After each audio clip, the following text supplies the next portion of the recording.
Hi, I'm Enoch from South China Morning Post. I have invited Professor Ka-keung. He is a former Secretary for Financial Services and the Treasury, and now a Senior Advisor of VLab. Professor Chen, thank you for joining us today. Hi, Enoch. Yeah, I want to ask a question is about the fintech, because there is a lot of startup internationally. How can Hong Kong attract this international startup to come here to set up their office? Well, let me first say that fintech is not just about startups. Everyone is doing fintech. Startups doing it, the established banks are doing it, and so when we think about the fintech investment, we should consider the whole of all these activities. I think over the last couple of years, we see a lot of activities in Hong Kong. Hong Kong is now a very exciting place for fintech to be. The chief reason is being that Hong Kong is an international financial center. So a lot of things are going on here. And secondly, the Hong Kong government and regulators are really pursuing changes in the finance scene, promoting fintech.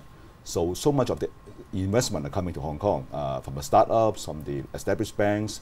So in order to create that that momentum or sustain the momentum, we want to make sure that the policy which is now guiding the fintech development in Hong Kong should carry on and so proceed, and identify areas where Hong Kong can actually bring fintech to benefit the consumers and the business.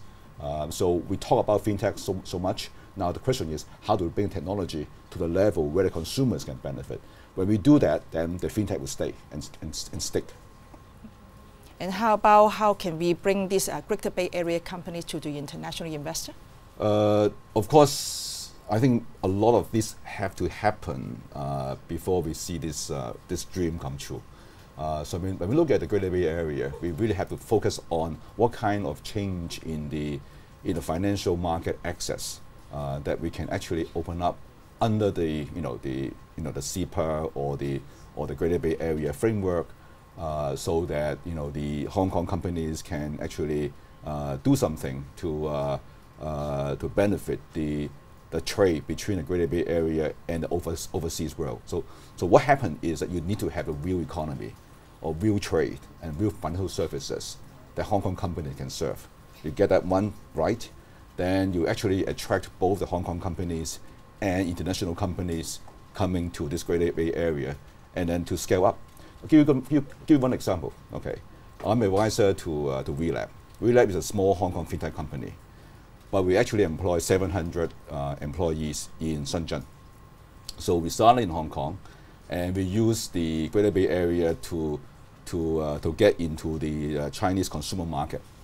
Now, with the scale that we already built in Shenzhen, we actually are big enough. We are exporting some of our services into Indonesia. I couldn't imagine that we can do that without the Greater Bay Area as our consumer market.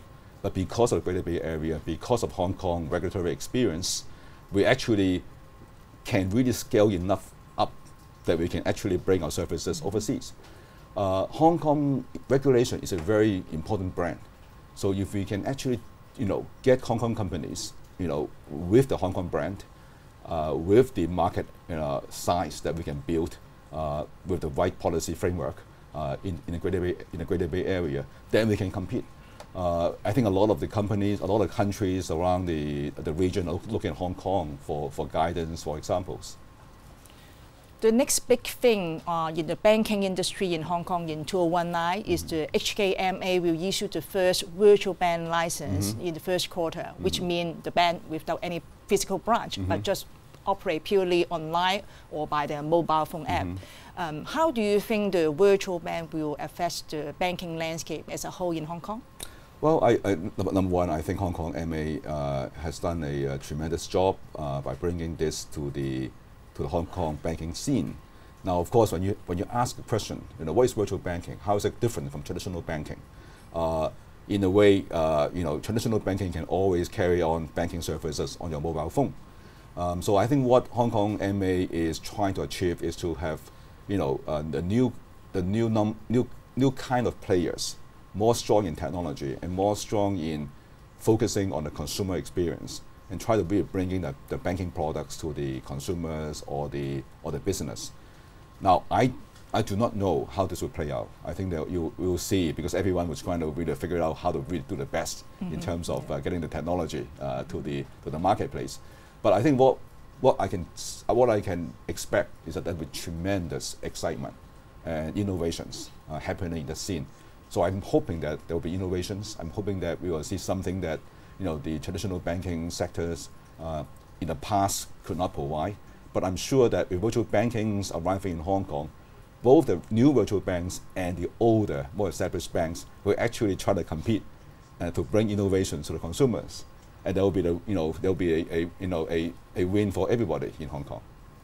Thank you very much for joining our program today. Okay, thank you.